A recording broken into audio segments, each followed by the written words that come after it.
After a year on the road, I thought I'd get tired of traveling. The endless clatter of railways, highways, and everything in between. But as my train pulled into the station at Bellariva, I felt every bit as excited as the first day of my journey.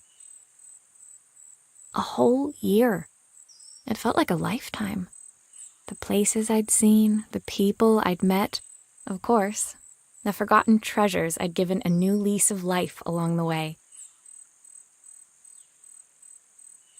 I'm a restorer by trade.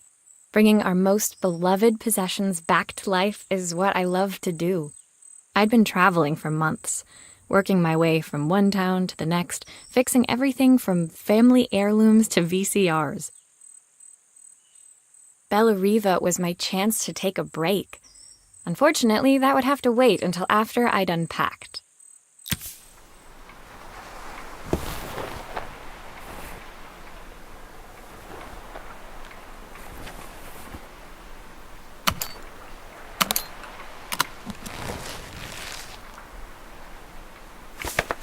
My passport. Not many blank pages left now. I saw a guitarist wearing these at a show once. Rock and roll repairwoman, at your service. Looking forward to taking more close-ups of my fingers with this. Who doesn't love a scrunchie? Practical and stylish. I'll hand these out once I'm settled in. Fingers crossed they get me some work.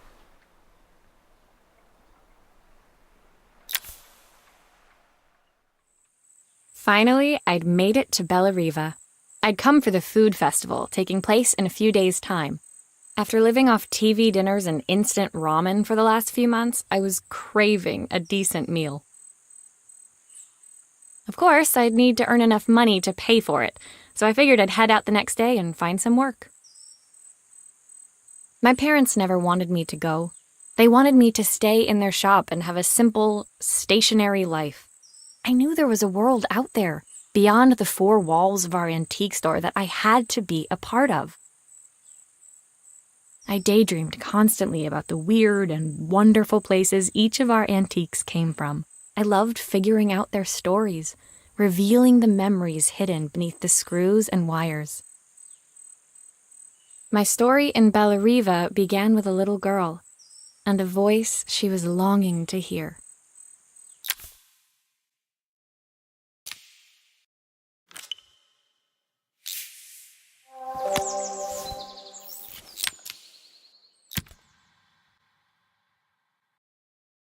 It was my first morning in Bellariva, and I couldn't wait to leave my hotel and explore. It was a quiet town, its streets and alleyways basking peacefully in the hot morning sun. In the main square, meanwhile, preparations were underway for the festival in a few days' time. As I handed out my flyers, I wondered what the people of Bellariva would need me to fix. So far, everything here seemed perfect. I was starting to worry I'd made a mistake when I felt someone tapping me on the back. Hi, I'm Izzy. Do you know how to fix things? It was a little girl, maybe 7 years old, who must have gotten hold of one of my flyers. She rummaged around in her backpack until she hauled out a battered red cassette deck. My tape is broken and I can't make it work anymore. I tried to fix it myself, but there's this metal thing in the way. Can you try?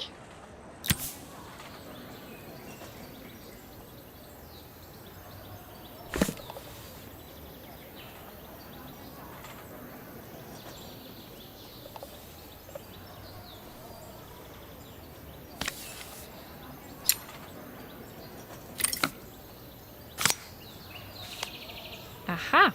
Those batteries look like they need replacing. Luckily, I have some spares.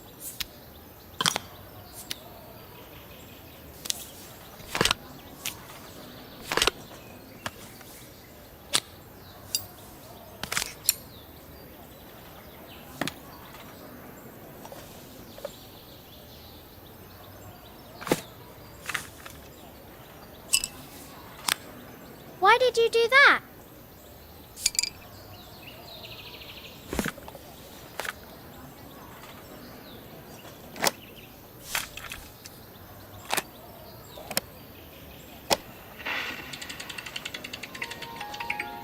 Will you dream a dream for me? If I sit by your side and hold you so tight, know that I will always love you. When it finished, Izzy picked up the tape deck and tucked it carefully into her backpack. Thanks, Maria. You're the best person at fixing things ever. No problem. Who was that singing? They're very good. It's my mum. She's not here anymore. Izzy trailed off. It was the kind of silence a cassette tape would never be enough to fill. When Izzy's friends called for her, she dug deep into her pockets, looking for something to pay me with. Eventually, she produced a grand total of a stick of gum, 3 mismatched buttons, and a yo-yo. I usually preferred a check, but Izzy looked so serious, I wrote out a full receipt. She seemed like a happy kid, but beneath it all, part of her life had been shattered. A part I wouldn't be able to fix.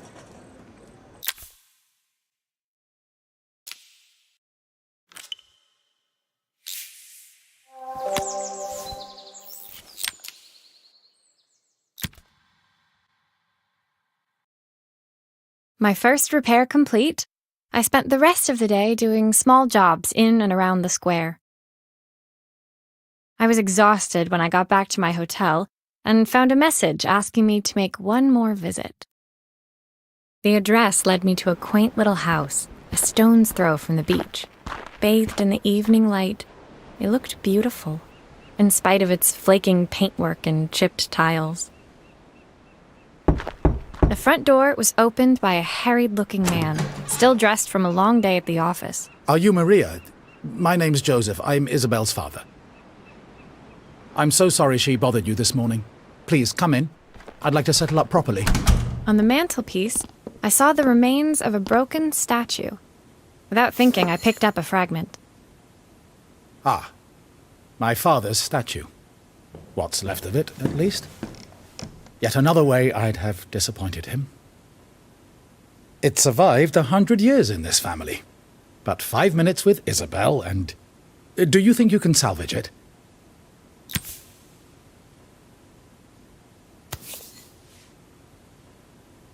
Will you be able to see the glue afterwards? I don't want people seeing the cracks.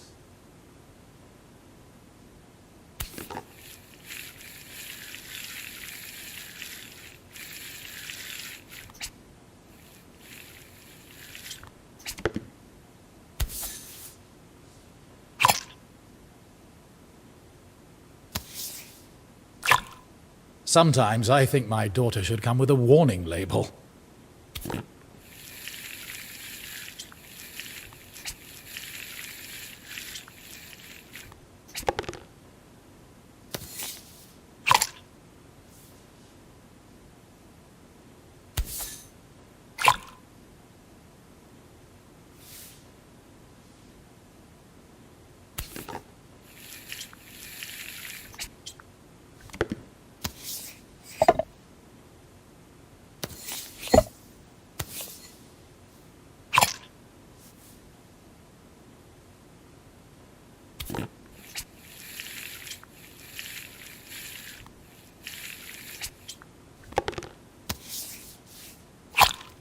Is this glue really strong enough to hold everything together? Thank you, Maria. It looks as perfect as it ever did. My father wanted me to make something of myself. He didn't have time for anything less. As Joseph put the statue back on the shelf, it nudged against the family portrait stood proudly next to it. So he was Bellariva's mayor. And that was Izzy's mom. They must both miss her so much. Sorry. I'm a little tired. I've been working late getting things sorted for the festival. There's only a few days to go. Looks like I'll be working late. Again? When I told my parents I wanted to leave, They always found an excuse to be busy, to avoid talking about it. I guess keeping themselves occupied was their way of pretending it wasn't happening. Joseph's work must have been taking up so much of his time. But maybe that was what he wanted. I just hoped he was finding enough time for Izzy, too.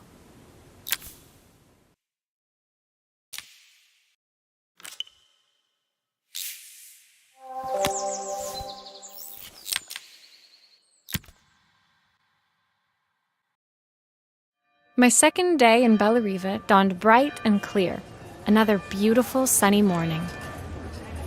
Walking into town, I passed cafes overflowing with customers cradling their morning coffees. I stopped, breathing in the smell of roasted coffee beans and freshly baked pastries. I was about to go inside when the owner of Carmen's, the cafe next door, stopped me. Hello, Maria? Were you here yesterday handing out flyers? I have a job for you. Her place was petite, tucked between its competitors as if hoping they wouldn't notice. Judging by the empty tables inside, though, her potential customers hadn't noticed it either.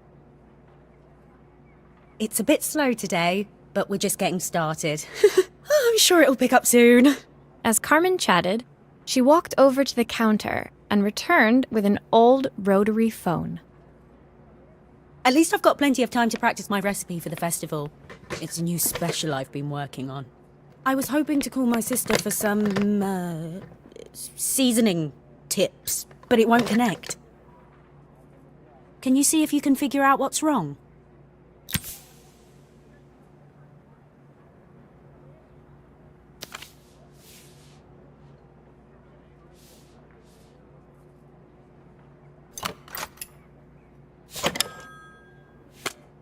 You can fix it, can't you? I can't afford to replace it. Obviously, we'd normally be much busier than this.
Looks like this new circuit board is all hooked up.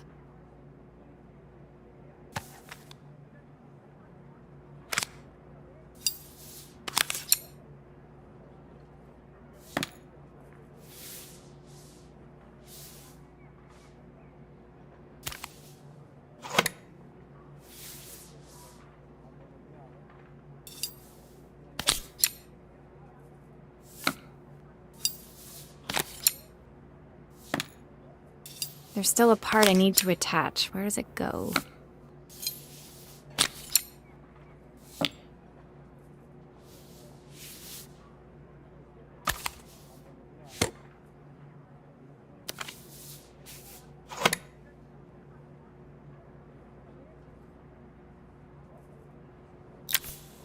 When I handed the phone back to Carmen, she seemed almost reluctant to take it from me. So it's all working now, is it? I don't have to leave it to dry or let it cool down? Nope, it's ready to go. It'll be ringing off the hook in no time. That's if I can pay my phone bill, anyway. And the rent, and the suppliers. Anyway, take a seat and I'll be right with you. Your coffee's on the house. I sat at one of the empty tables, while at the counter, Carmen had started dialing the phone. How's my favourite sister doing today? As she talked, Carmen became more and more tense. This didn't seem like a call for some cooking advice. I know I still owe you from last time, but I can't afford to take part in the festival if I don't pay. I could almost feel the eye roll at the other end of the line. You don't need to be here, though. Can't you just put the check in the post? When the call ended, Carmen brought me my coffee, her hands trembling. Sorry about that.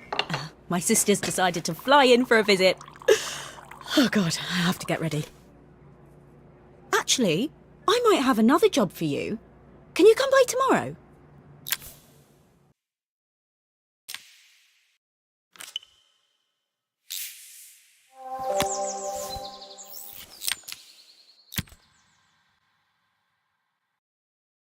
The next day, I'd promised Carmen I'd return to help her get the cafe ready for her sister's arrival. I was about to set out when I received an unexpected call from my hotel's reception desk. Apparently, another guest had asked for me by name. Curious, I took the creaking elevator up to the top floor and made my way to the room number they'd given. I knocked. Are you here about the camera? It's about time. The woman in front of me was immaculate, not a hair out of place or a crease to be seen. My sister tells me you know how to fix things. I'd usually go to an expert, of course, but in this town... So this was Carmen's sister? The two of them couldn't have been more different. Inside her room, I saw a beautiful reflex camera, any professional photographer's dream. The viewfinder is completely dark. I can't see anything through it at all. I assume you can figure out what's wrong.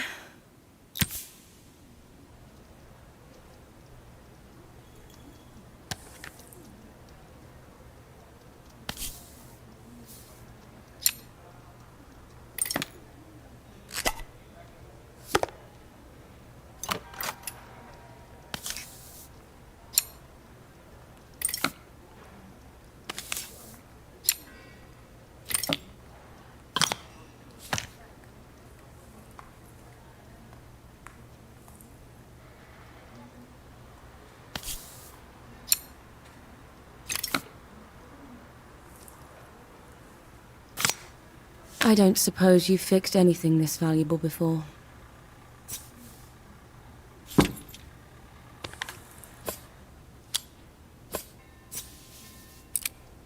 If I used the screwdriver, I could adjust the angle of the mirror.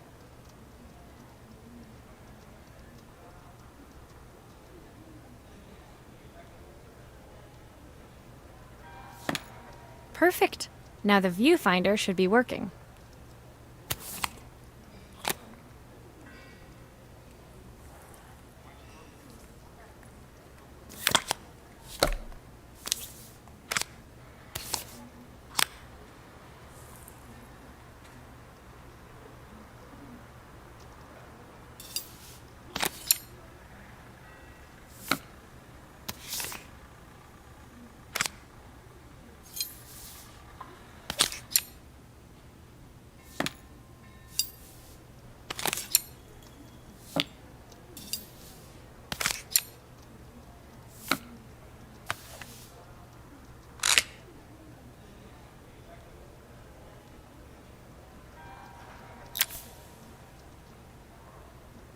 I felt a pang of envy as I handed the camera to Helena. It put my disposable to shame. I picked it up on my first trip to Paris. It's a 1958 limited edition, the first of its kind. It cost me 3 months' salary, but it was worth it. I had no idea what 3 months' salary meant to Helena, but I was pretty sure it was more than I could afford. It was strange, really, that we were even staying in the same hotel. I'd picked this place because it was cheap and cheerful, but surely she could afford somewhere better? She took some test shots, fiddling with the camera settings until she was absolutely satisfied. This work is immaculate. At least there's one person in this town who knows what they're doing. Sending you to me might be the first thing Carmen's actually gotten right. I wondered why Helena had bothered coming if she thought so little of her sister. I hear nothing from her for weeks, and then when she finally does call me, all she wants is money. If she thinks I'm lending her another penny, she'll have to convince me it's not a total waste of time. That didn't sound good. If Hurricane Helena was about to hit, I hoped Carmen was ready.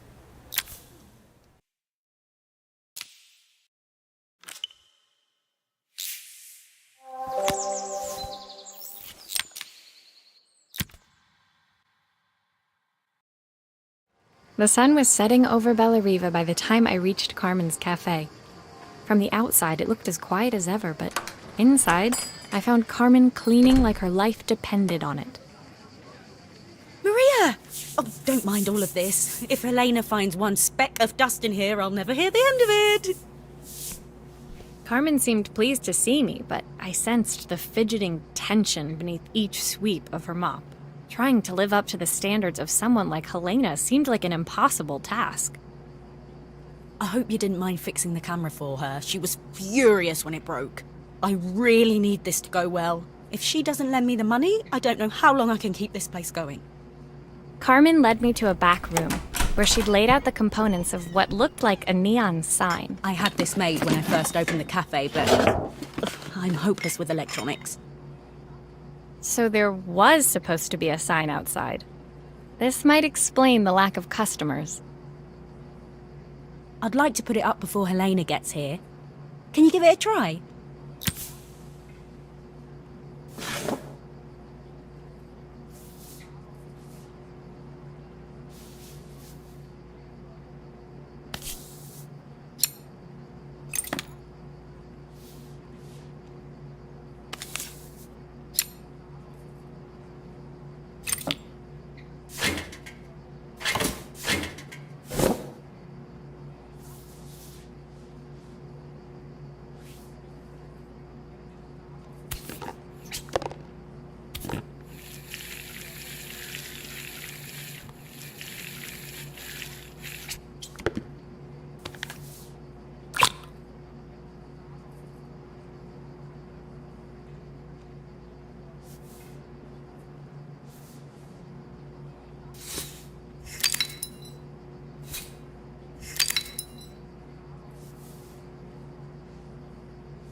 I think the whole thing is supposed to light up.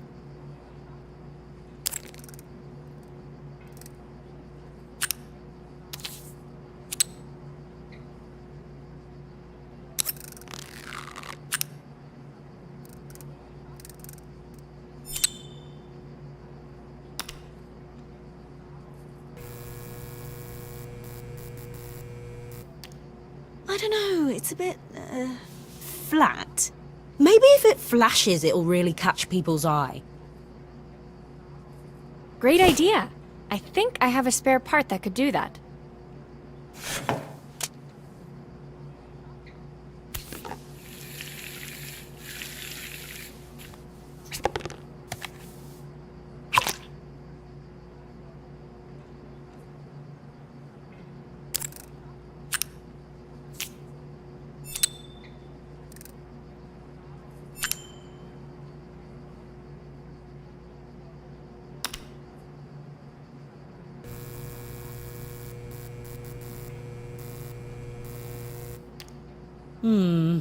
It still needs something else. Maybe we can add one of these.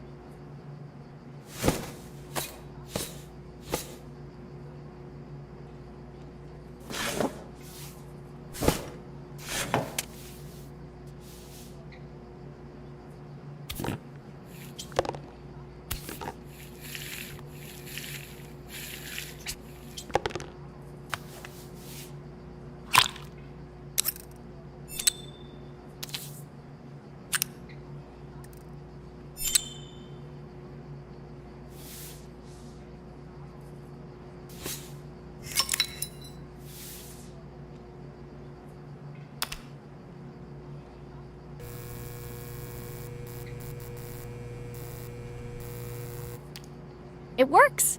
I'll screw everything together again and you'll be set.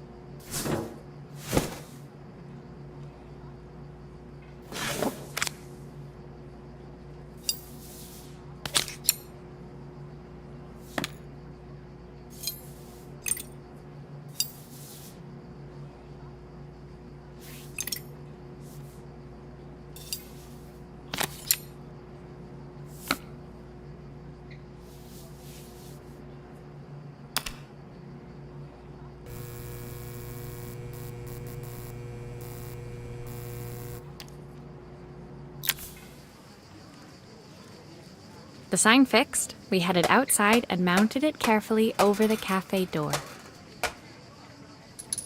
Oh, that's perfect, Maria. It looks just how I imagined it. When I had this sign made, it all seemed so simple. Oh, I can't believe I might have to give it all up. I hope I've done enough. The smile froze on her face as she spotted something over my shoulder. I turned to see. Of course, my sister owns the only cafe in this entire town that isn't actually open. For better or worse, Helena had arrived. Carmen opened her mouth to explain, but Helena swept indifferently past her. Finally pausing in the doorway, she turned back towards Carmen. The first thing we're doing is getting rid of that hideous sign. And with that, she disappeared inside. I hoped Carmen's chances of saving the cafe hadn't disappeared with her.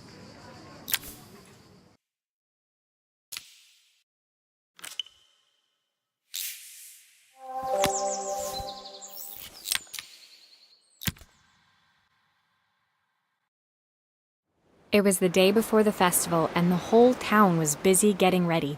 I had more work than I knew what to do with. When Joseph called with another job, I was craving the cool quiet of his and Izzy's seafront house. I'd barely reached their front door when I heard someone calling me. Psst, Maria, I need your help. Quickly, it's top secret. It was Izzy, peeking out from the side of the house. She beckoned for me to follow her. She led me through to a beautiful, unruly garden overflowing with flowers of every color. Nestled among them was a playhouse, its doorway almost completely obscured by a towering rose bush. You have to squeeze past it and breathe in real small, like this. Izzy took in a big gulp of air and crawled through the gap and into the playhouse. I hadn't planned on crawling in the dirt today, but the life of a repairwoman never did run smooth. On the table inside, there was an electronic toy. Not exactly the usual stock in my parents' antique shop. I had an accident. I didn't do it on purpose or anything, but it won't turn on anymore.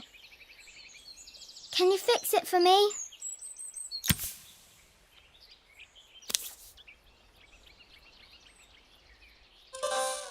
Why does it sound so scary? It wasn't like that before.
grown-ups play games as well?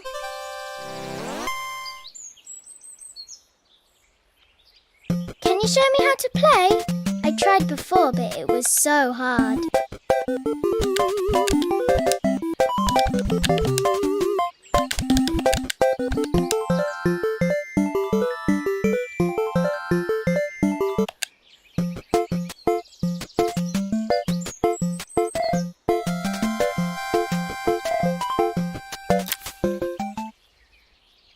Her toy fixed, I watched Izzy retreat into its screen, taking refuge in a 3-inch world of her own.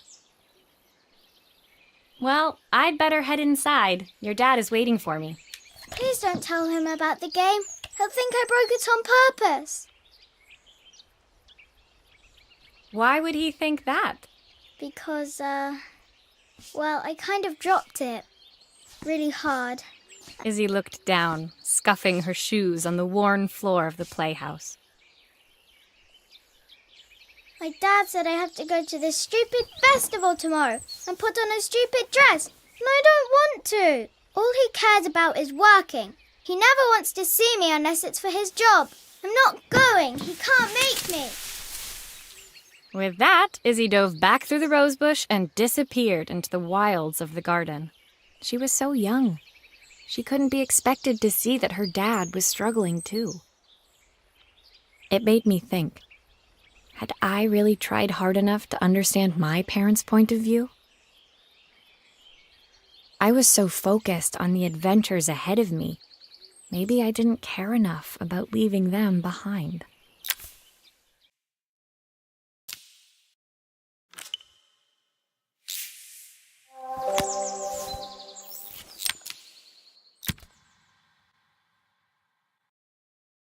Leaving Izzy hiding in the garden, I walked around to the front of the house and rang the doorbell. It was only then I noticed my favorite overalls covered in grass stains. I scrubbed desperately, but it was too late. Maria, what are you doing? What happened to your clothes? I was, repairing a lawnmower. How unusual. Well, do come in. The job I've got for you is a little more delicate. Totally embarrassed, I walked into an orderly room filled with papers and ledgers. So this was his office.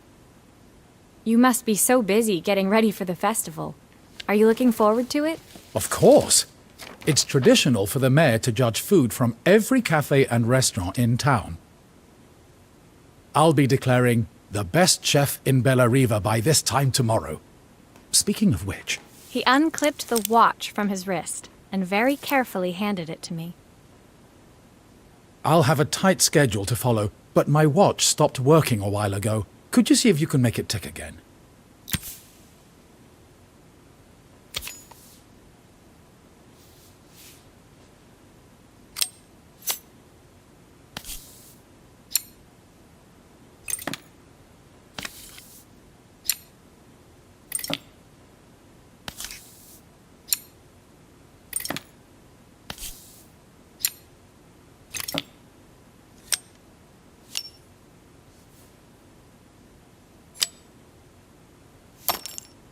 The main plate has completely cracked. I'll need to replace it. The cogs look good, though. If I'm careful, I can reuse those.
Are you sure it will all fit back together?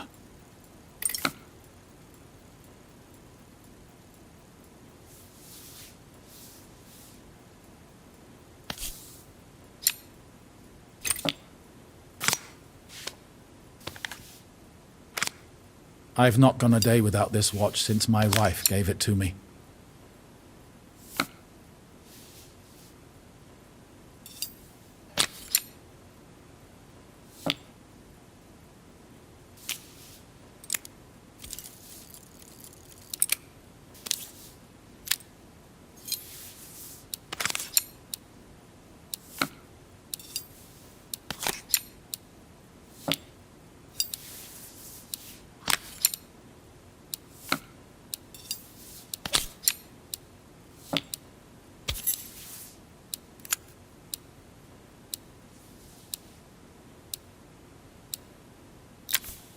As I handed the watch back to Joseph, my fingers traced over the engraving on the back. I hoped fixing this was one small way I could help him move forward. I can't believe it's working, Maria. Thank you. My wife was a brilliant woman. Feeling this ticking on my wrist, it makes me feel like she's still here. Watches measure minutes and hours like they're infinite. I didn't know we had so little time. Even with Isabel, I barely see her.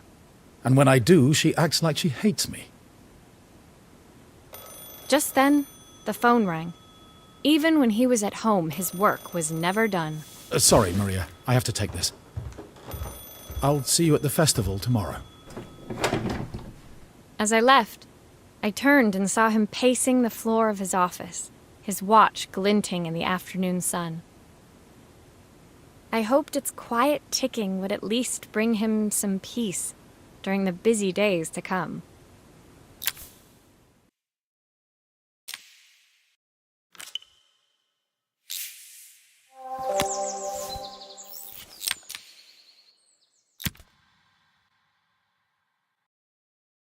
When my last job of the day brought me to Carmen's apartment, the door was opened by someone I didn't expect to see, Helena. Sorry for inflicting this mess on you. Carmen's never seen a knick-knack she doesn't want to buy, apparently. Carmen's apartment was a little chaotic, but totally charming. It was easy to imagine her living in a place like this. It definitely wasn't Helena's style. She seemed more upmarket than flea market. I wondered why she was even here. We're having a clear-out. Or at least I am. Carmen's not helping, as usual. There's a market at the festival tomorrow. I'm selling some of these things to make her some money. She says she has nothing when there's all this stuff right under her nose. Helena stepped delicately past the items on the floor and reached down to pick up one from the pile. Look at this slide projector. Our parents treasured it, but Carmen treats it like a piece of junk. Can you take a look?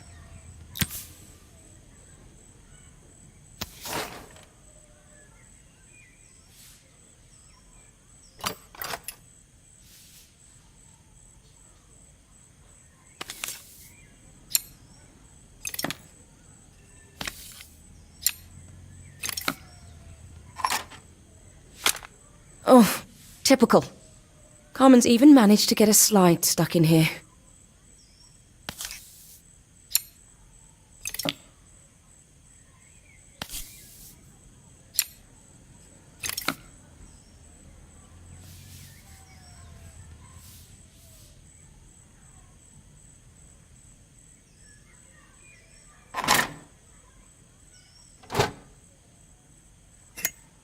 That light bulb is completely smashed. Okay, I'll need to redirect the light to the lens at the top for the projector to work.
I was so excited when I moved to the city.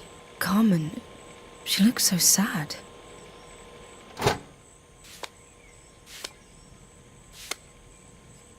Here's the clicker you'll need to attach. God knows how Carmen broke that as well.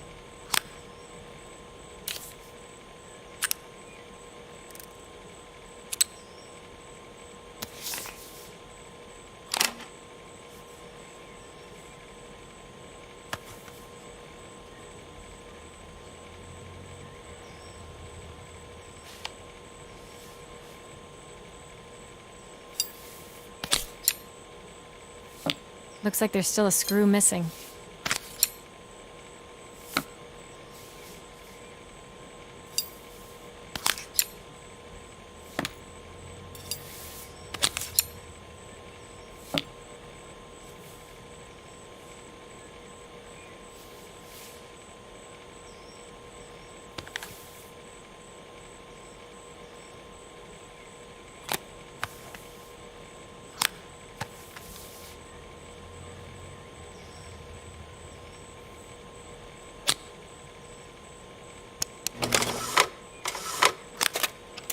When we were younger, Carmen was always following me around.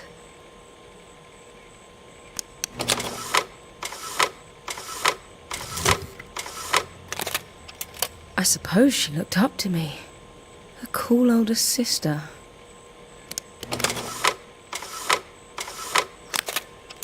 She used to ask me when I was coming home, but I was always too busy. Helena was transfixed, staring at the two young sisters the projector had brought glaringly into focus. I never meant to let her down. But you haven't, have you? You came all this way just to help with the cafe, plus the money. That's the problem.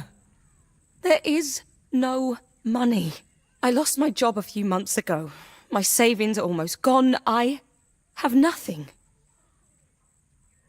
Carmen thinks I'll throw my checkbook at her bad decisions and make them okay. But I can't. Not this time. You know, the funny thing is, I came here wanting to tell her the truth. But she's so infuriating. How can I ask her for help when all she cares about is herself? Helena fell silent, shrinking under the gaze of her younger self, projected onto the wall. We drifted so far apart when I moved away.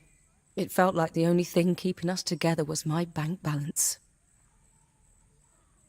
I know I have to tell her the truth. It isn't fair. But I already lost everything else. What if I lose her too?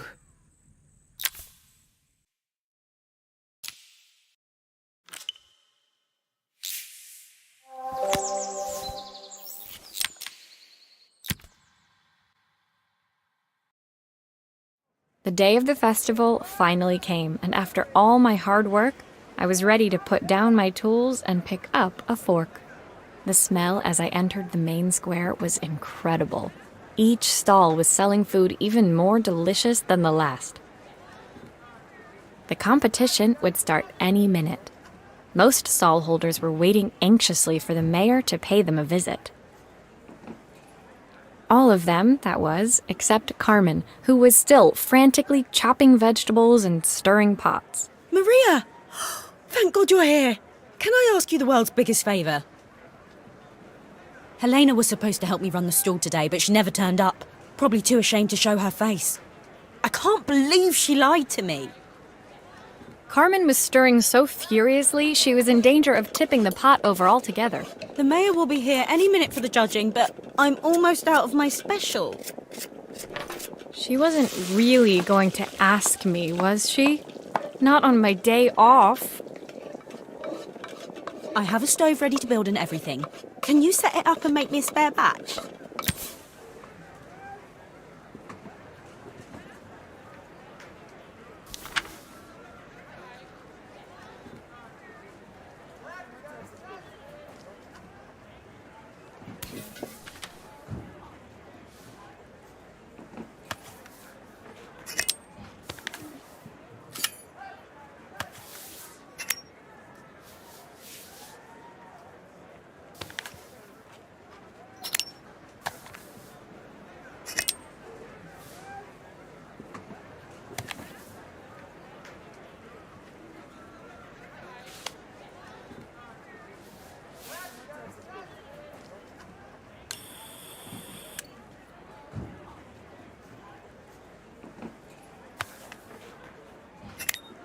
It all fits. Now to light the gas.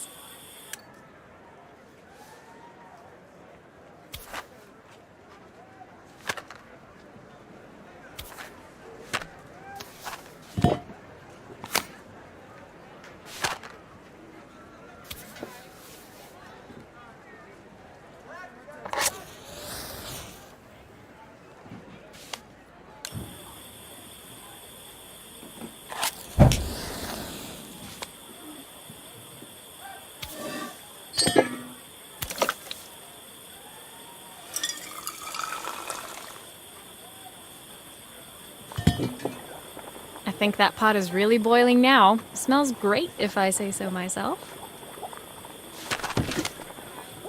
Here are the ingredients that Carmen's given me. What to add first?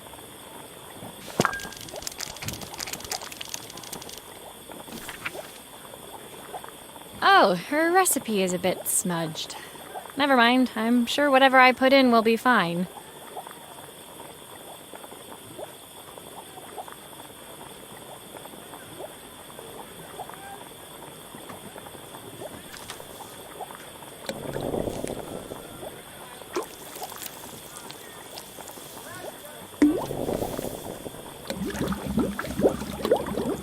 Looks good. I'll scoop a spoonful when I'm ready to serve.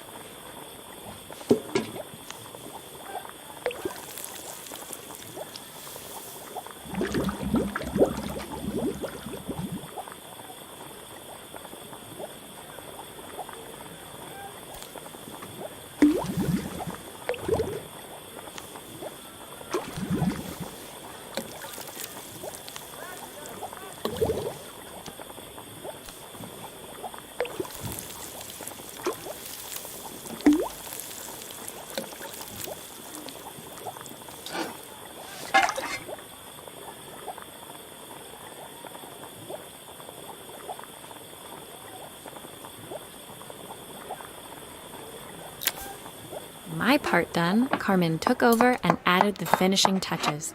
It was just in time, as a moment later, Joseph arrived with Izzy in tow. Carmen anxiously handed them both a serving. That was so tasty. Can I have some more, please?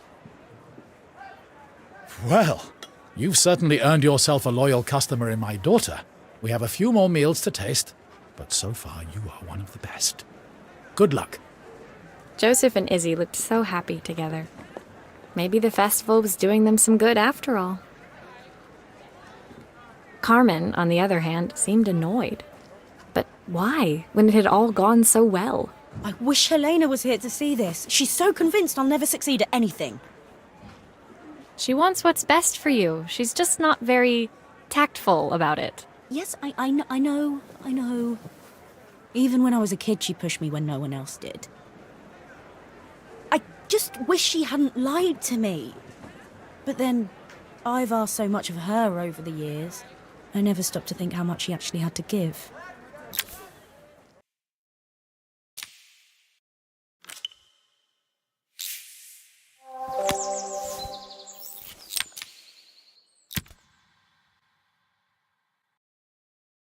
The festival finished. I only had one day left before I had to catch my train and leave Bellariva behind. I couldn't go without saying goodbye to Carmen. So, that evening, I made my way to the cafe. It was unrecognizable. She'd done it. Best food in Bellariva. Half the town was outside waiting to see what the fuss was about. Maria! My favourite sous chef! Come on through! It was Carmen, acting every inch the successful cafe owner she deserved to be. Even Helena was there, serving the coffees. This was the last place I expected to see her after yesterday's drama. Carmen led me through to a balcony upstairs, where she brought out an old record player. I found out where Helena was on the day of the festival. She was selling her camera to clear the cafe's debts. But then she didn't have much left for herself. So, I've asked her to come and stay with me for a while. We have a lot of catching up to do. I wanted to give her this, to cheer her up. We listened to it all the time when we were kids. Do you think it has one last tune in it?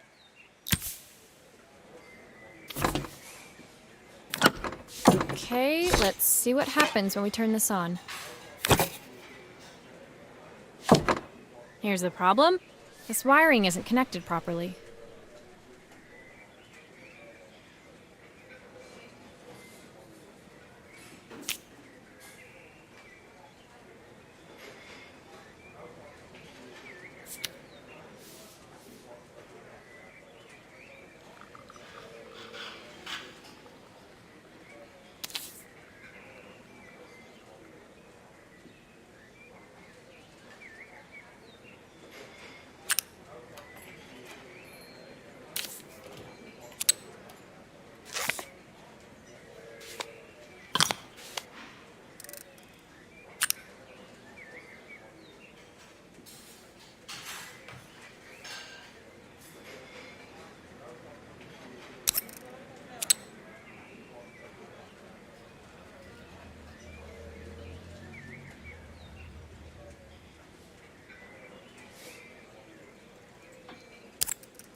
If I turn the volume up, I should be able to hear it now.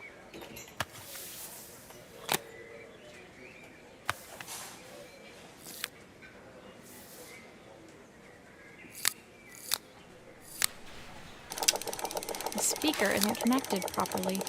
I should check the wiring. The speaker isn't connected properly. I should check the wiring.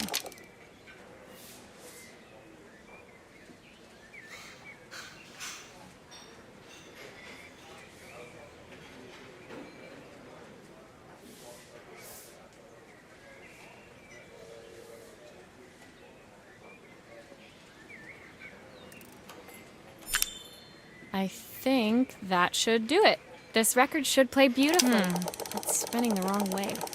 How can I get it to play in the right direction? It must be to do with the motor. Let's see if one of these spares can turn things around.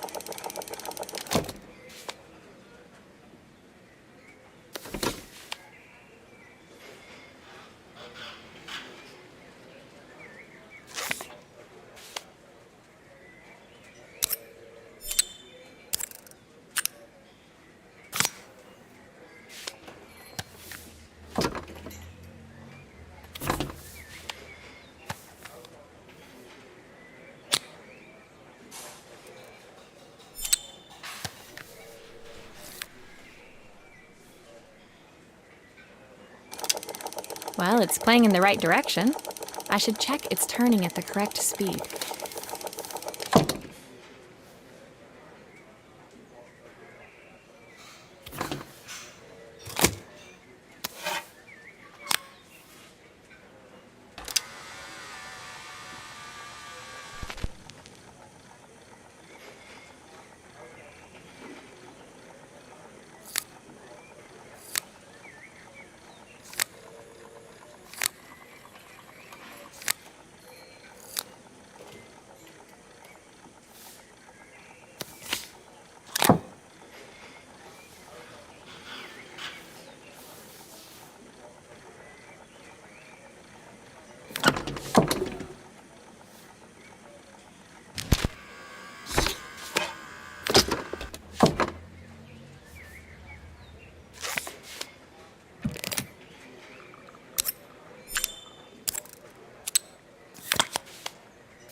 Still a few parts missing.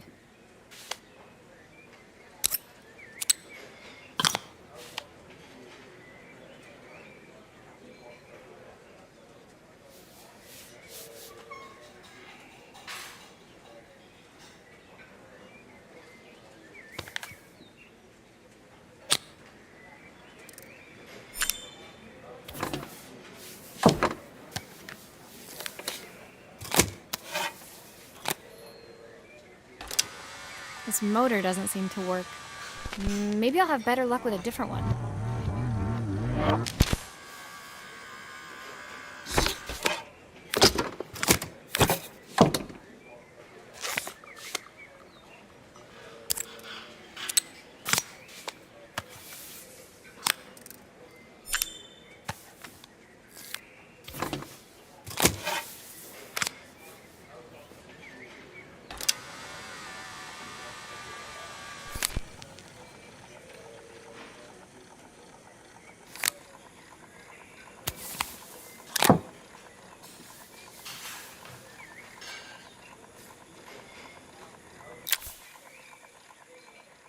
The record player's crackling tune must have caught Helena's ear, as she appeared a few moments later. Is that my old record player? I can't believe you've kept it all these years, Carmen. Leaning over the music, they looked just like the young sisters the slide projector had preserved all these years, inseparable once again. Carmen told me about your camera. That was a really generous thing to do. I loved that camera, but I love my sister more. Now it's her time to be the person she wants to be. I'm going to stay here with her for a while. Make up for lost time. Carmen and Helena's relationship wasn't suddenly going to be perfect, but they were both prepared to try. And to think, it had all started because of a call Carmen made about some seasoning tips. I guess in the end, maybe it wasn't so hard to just pick up the phone and dial. I hadn't spoken to my own parents in a year. I wanted to hear their voices more than anything. But the silence between us was so cavernous. I didn't know how I'd ever find the words to bridge it.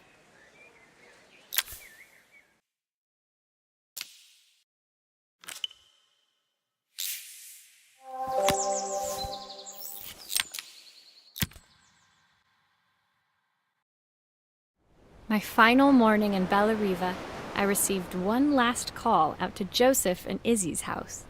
I knew I had to pack, but I figured I could squeeze in one final job before I had to leave.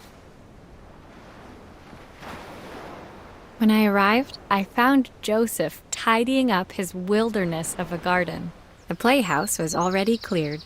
Inside, I could see Izzy happily testing out her screw-driving skills on the back of her cassette deck. You've made quite the impression. Izzy, tells me she's going to be a repairwoman like Maria. I'm sure she could be anything she wanted if she put her mind to it. She could. She's a brilliant child. Spending the day with her at the festival, I haven't had so much fun in ages. I wanted to give her something before she starts to forget.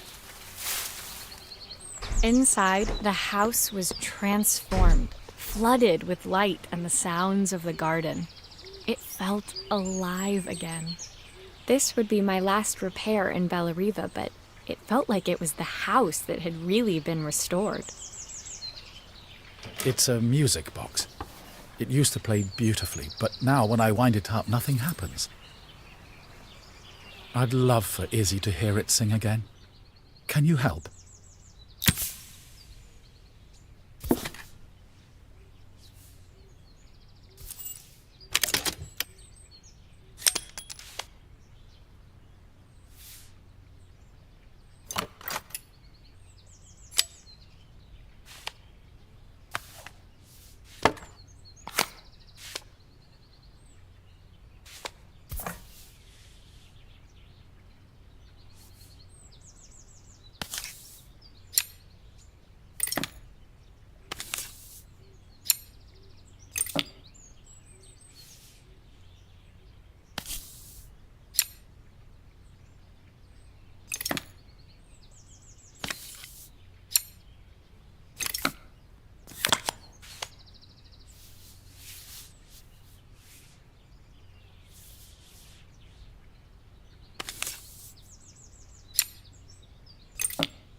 Maria, could you add this family picture of us?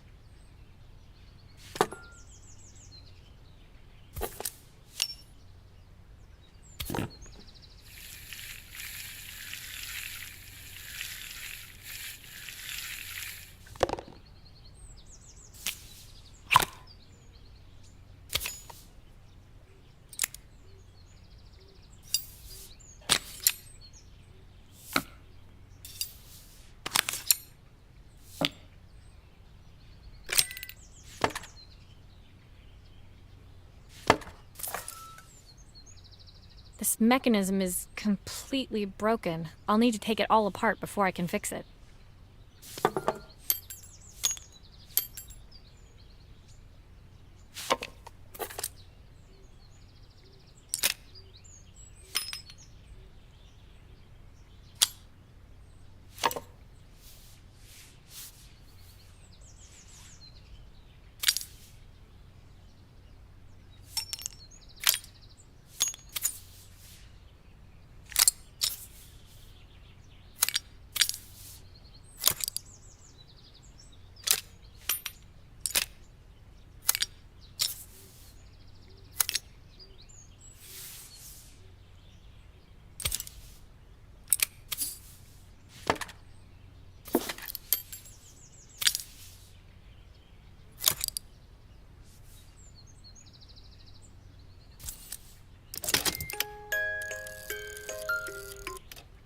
Perfect. The mechanism is good as new.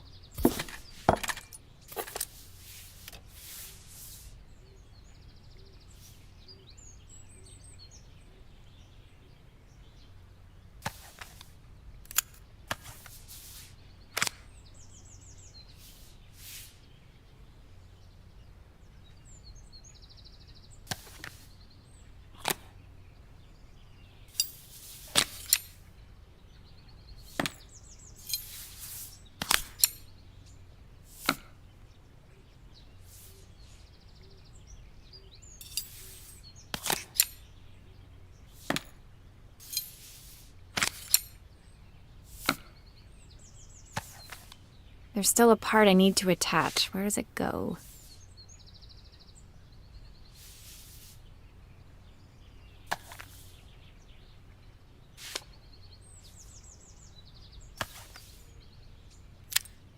I think that's everything back together again. I should play it to make sure.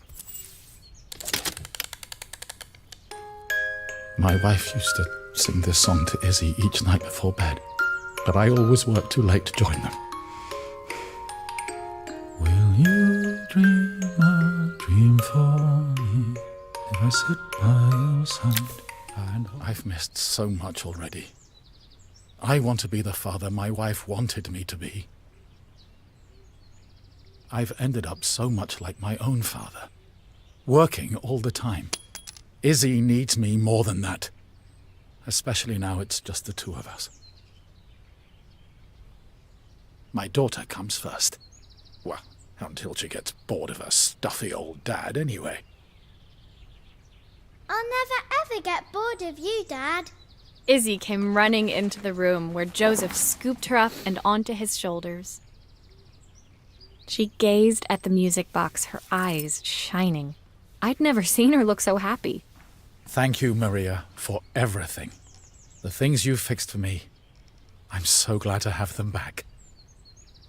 Joseph was a good father, and I could tell he was determined to be an even better one. When it came down to it, that was all any of us wanted. A second chance to make something right. My time in Bellariva was almost over, but before I left, I knew there was something of my own I needed to fix.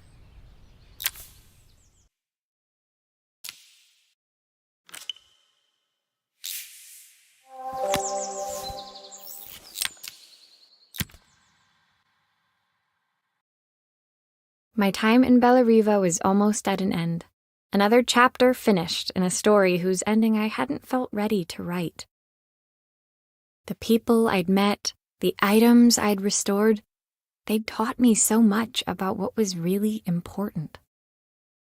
Pulling out my suitcase from beneath the bed, I remembered the day I stole it from my parents' shop. the day I left. Afterwards, I was too ashamed to call them, to apologize. It was a guilt I'd been carrying around every day since. As I packed, I knew that it was up to me to find a way to lighten the load.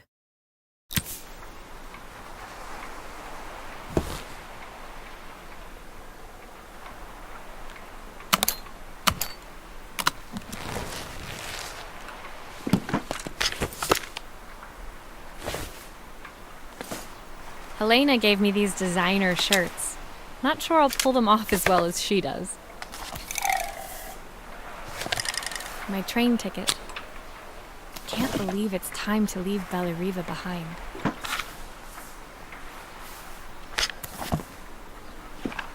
Izzy gave me this in exchange for my repair manual. She'll be a pro in no time. My suitcase was full, but it was my heart that felt heavy as I made my way to the station. I was sorry to be leaving Bellariva behind, but I hoped that, in my own small way, I'd made a difference. Helena and Carmen's reunion was possible because they'd learned to overcome their differences. Joseph had realized he shouldn't let his grief or his work get in the way of his relationship with Izzy. They'd each learned to see things from someone else's perspective. Maybe it was time I saw things through my parents' eyes. I knew it would be easier to jump on the next train, put even more distance between us, but I finally felt ready to talk to them. I just didn't know if they would feel the same. Did I even remember their number? I wasn't sure until I reached for the phone and it all came flooding back.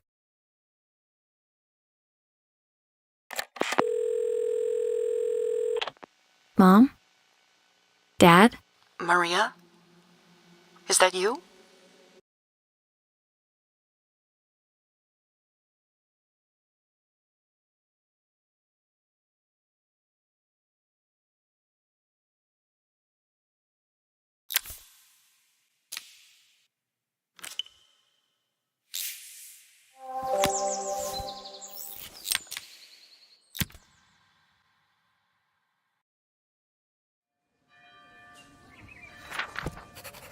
Dear Maria, Carmen here. Sorry I haven't written. The cafe's been absolutely manic since you left.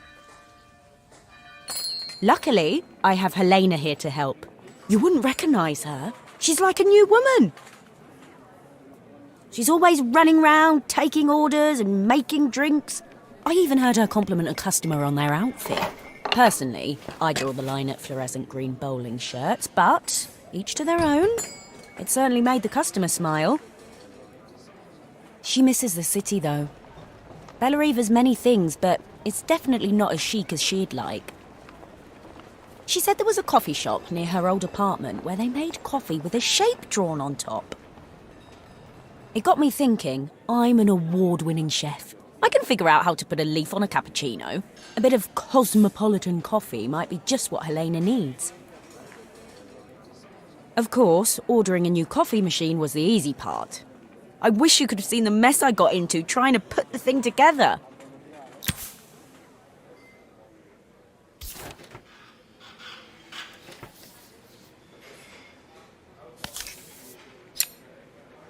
I saw Maria use her screwdriver a million times. Taking this apart will be easy. These pipes look pretty simple. I should start with them.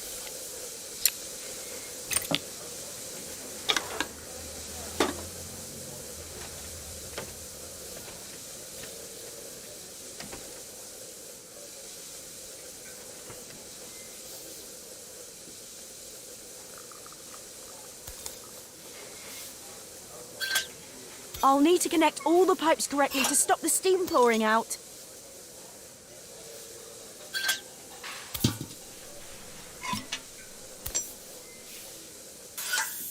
How can there be so much steam? Ugh, I'm getting soaked.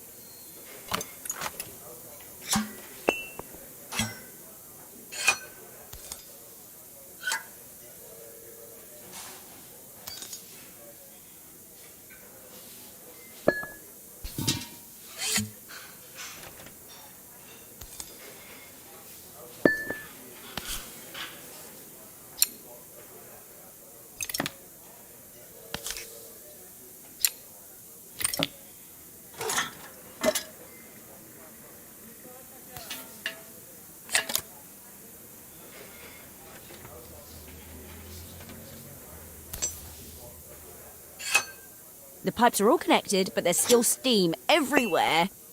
Something's in the wrong place.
Finally, no more steam.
I think that's everything.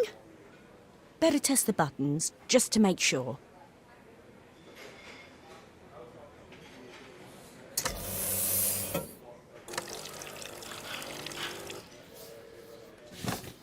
All done.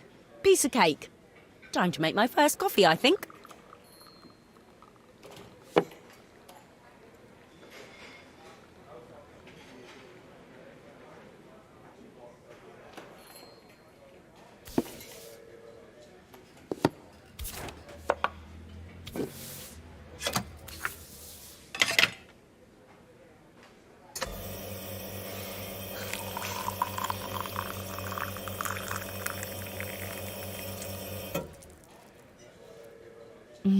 Smells delicious. Now to make it look magical.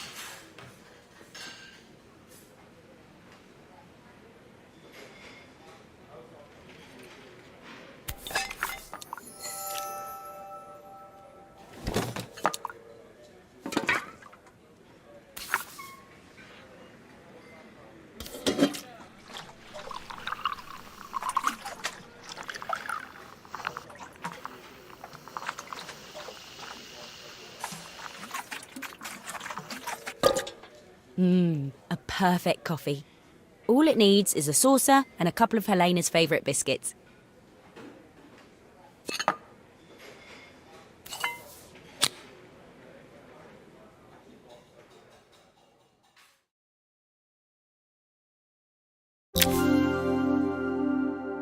I was feeling more has-been than coffee queen by the time I'd made a drink fit for human consumption. It looked a bit, postmodern, but knowing Helena's refined tastes, I hoped she'd think it was intentional. Always the connoisseur, she didn't even bother to look at it at first. She was so busy wafting it under her nose. Steamed up her glasses, of course. How was she going to see my work of art through an eye full of fog? When she finally spotted it, though, she was totally impressed. I'll admit, she spent several minutes trying to figure out exactly what it was I'd drawn. She decided it was probably a horse. Well, what she doesn't know won't hurt her. She was impressed enough to ask for another one. I guess I'll need to get some practice in. The whole thing was such hard work, Maria. I never realised how difficult it was, all that mechanical stuff. It made me realise how much I have to thank you for, so I wanted to say that now. Better latte than never. Hoping you're well. Your friend, Carmen.